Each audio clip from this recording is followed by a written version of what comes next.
Good afternoon, and welcome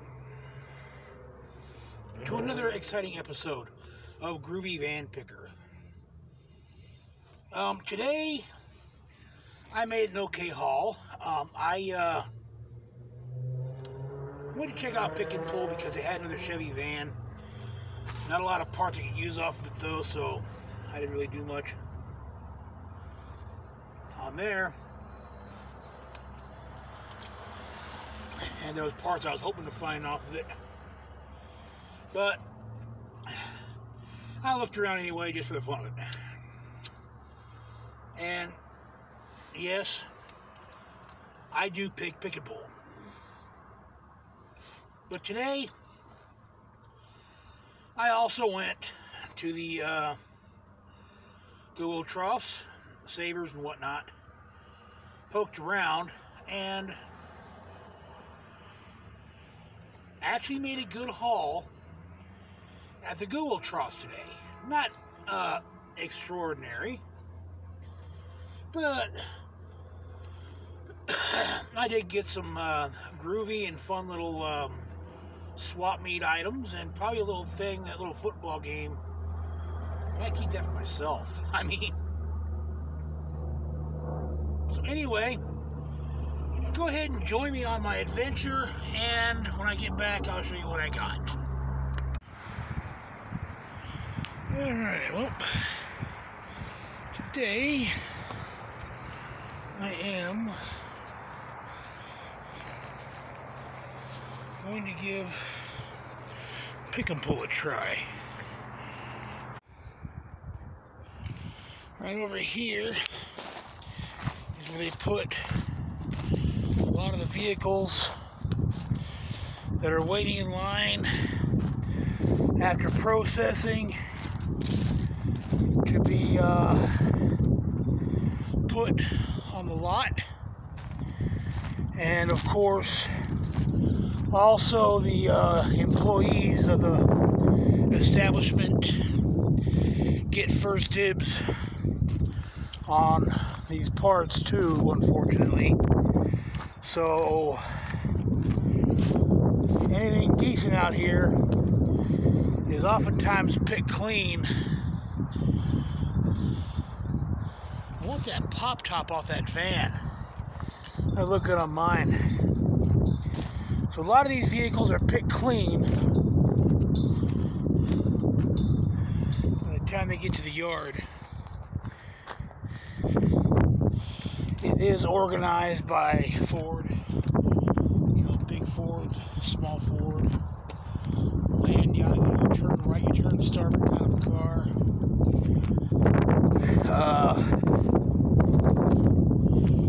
Place used to be the place to get Volkswagen parts, but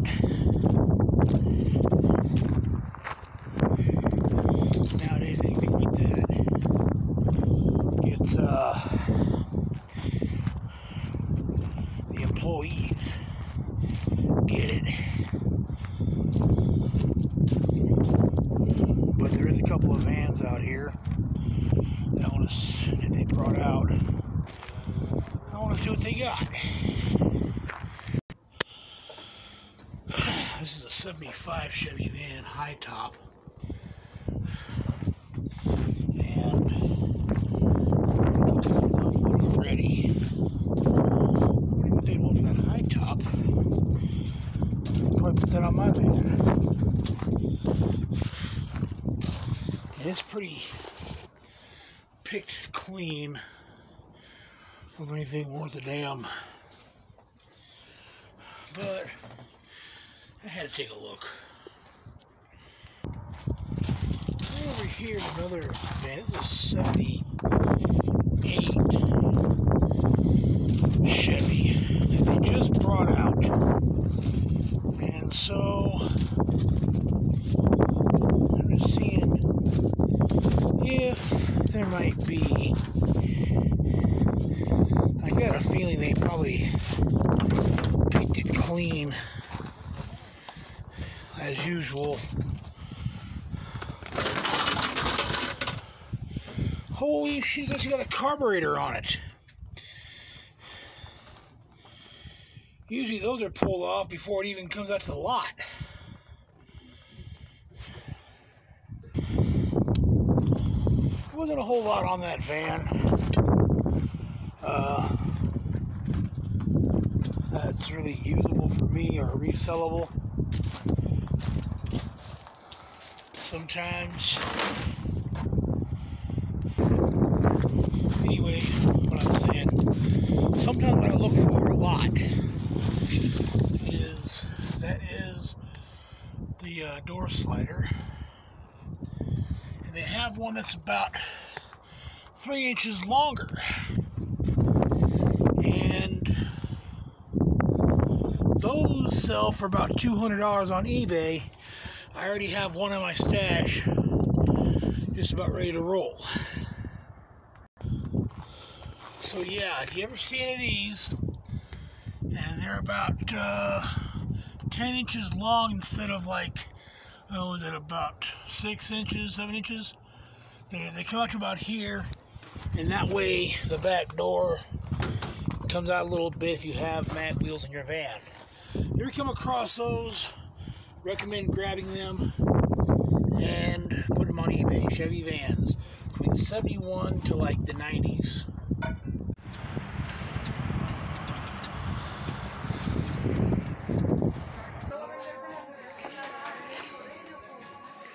These people are on crack. 20 bucks for that thing? Shit. These prices. Yeah. Give me a break. He must be the guy doing the pricing around here. That's pretty nifty, but $7 at the shelf. No markup on it. I dig it, but not that much. Well, looks like they got another batch of these things.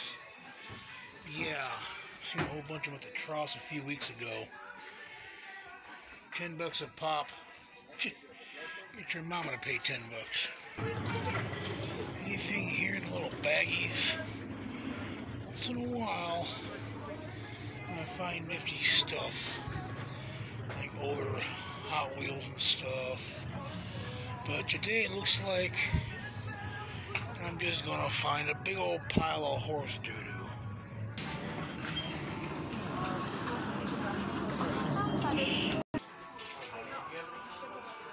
I want $30 for a $25 mag light. Do it. Buy those all day at Walmart for $25. They still haven't unloaded that later. Gee, I wonder why. Yeah. He had his sword. He was telling me how that sword can cut through this and that, blah, blah, blah. And so I said, be a good weed cutter. These are not designed for cutting weeds. These are designed for killing. I'm like, I ain't fixing to kill nobody, but I do got a bunch of weeds in my yard that need cutting. All right, let's go see what these bozos have.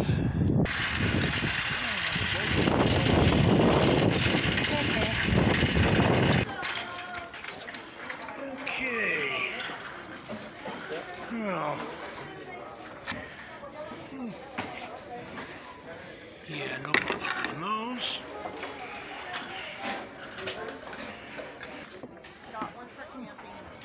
Starts with tea, end with tea, and full of tea. I looked at it that way. Usually, the employees always pull the eyepiece before they let them come out. Some kind of a Goodwill policy. Find me a guitar string. I did find one of these. I used to have one as a kid.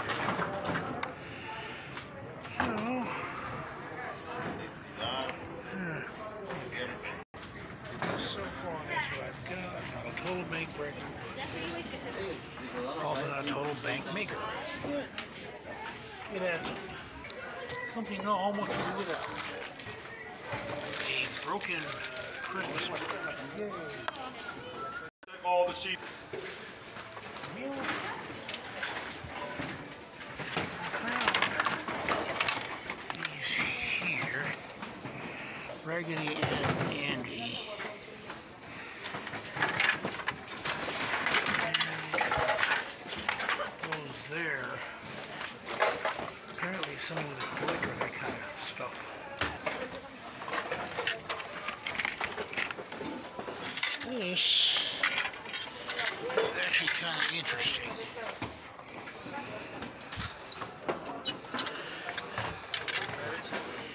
And it's not that heavy, so what the hell? It's nifty. It's Groovy, a tic-tac-toe set, but I don't see a lot of markup in it. Okay, well, as you can see, I did find a few things. These things here are Raggedy Ann and Andy, I think, wall decorations. They're good at a swap meet. People dig these for a couple bucks a pop. And look really carefully. There is a copyright date. Where is it? But you can't make it out on this camera. There's a copyright date right in there of like 1976. And so they're from the 70s. And so, you know, Raggedy Ann collectors go nuts over this stuff. Okay? I know. I used to know one. But then again, Hot Wheels collectors go nuts over red lines, so what can I say? Then I found 4 of these. They're by Sirocco, and they're plastic, little hooks in the back. You hang them in the kids' room. They're not a real high dollar eBay item. But swap meets, you know, I can probably get about, I don't know, probably 20 or 30 bucks. I can probably try all those on eBay. The 4 plastics and the 2 cardboards. Get about 30 bucks out of them on eBay probably. I'll try it. And, you know, if not, take them to the swap. I paid 10 bucks for everything I brought home today. Okay? Now, another nifty item that I found was this lamp that has this little lantern on the bottom. It's a lamp. And I just thought it was pretty groovy. I mean, it's a cheap lamp. It's nothing heavy. But it's a couple of bucks at the swap meet right there. And found me a motorcycle tube for my bike. I did find a Fender guitar strap. I'll probably throw that on in with one of my guitars that I sell at the swap meet. Or keep it.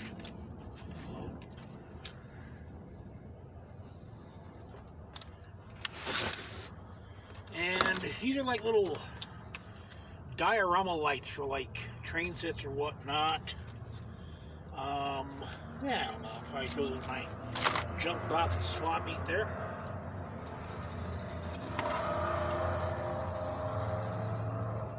These don't sell for a whole lot on eBay, but if they work, I can probably get about a tenner out of it at the swap meet. But then we have the pièce de résistance. A whole bunch of old patches. I'm going to have to reposition you for a second to show them you, so hold on. Now this is the bunch of patches that were in a bag. Okay, we look at some old Shriners. Looks like some U.S. Army Air Corps and Air Force. Military. Old ROTC. Not sure where those are from. There's a bag of them here. And these things sell at the swap meet all day for a couple of bucks a pop. So yeah, those patches are pretty cool. I have always had very good luck with patches at the swap meet. Anywhere from a few bucks to a few bucks. I've sold a bunch of them, and the good part about getting these patches at the Goodwill troughs is it costs almost nothing. We're talking like not even a couple ounces here. Okay? And there's probably, at least 20 or 30 patches. So, and these are patches that people collect. So I think $2 a pop at, I'd say an average of about $2 a pop. There's about, 30 patches here. And I know one guy who'd probably clean me out. And so that's a $50 bill right there at the swap meet. Easy. Okay, even at a bad swap meet. And so, like I said, don't scoff at stuff that's small like this for the swap meets, because this just might pay my space rent. So at the Goodwill troughs, you pay about $1.50 a pound for this stuff, okay? Everything I got today set me back a whopping $10. So you think, okay,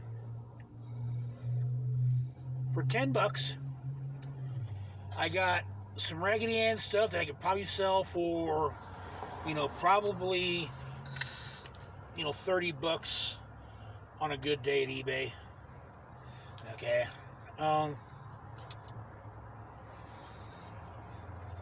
And you got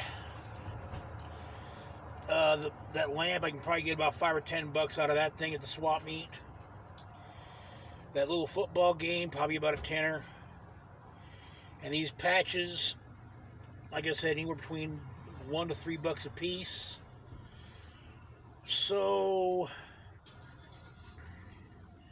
that's about $80, $90 of potential, at least, right here for $10. Now, yeah, I might not sell it all in one day. Just like Wally World doesn't sell all their merchandise in one day, okay? So,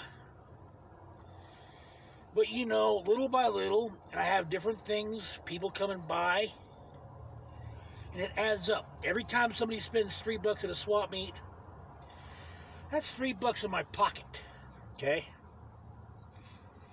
So, yeah, when you're selling stuff on eBay, okay, $3 might not be worth it because you got to go through all that trouble and, haul it to the post office, and you're selling like 1 or 2 a day. If you're at the swap meet and you sell 100 $3 items a day, that's $300, okay? Now, yeah, sometimes I don't sell $100 $3 items. Sometimes I might sell, $101 item a day, whatever. But the fact of the matter is it adds up. You're at the swap meet between 5 to 8 hours. People come by, and they're not looking to pay top dollar. They're looking for that one little tchotchke to put on their shelf or in their junk drawer, or something they can use at a cheap price. So I have that. I put them out. People come by little by little, buy 1 or 2 things, a couple of bucks a pop. I'll cut them a deal. And that's where that money is. So anyway, that concludes our swashbuckling episode of Groovy Van Picker. Yeah, kind of lame. All right, late.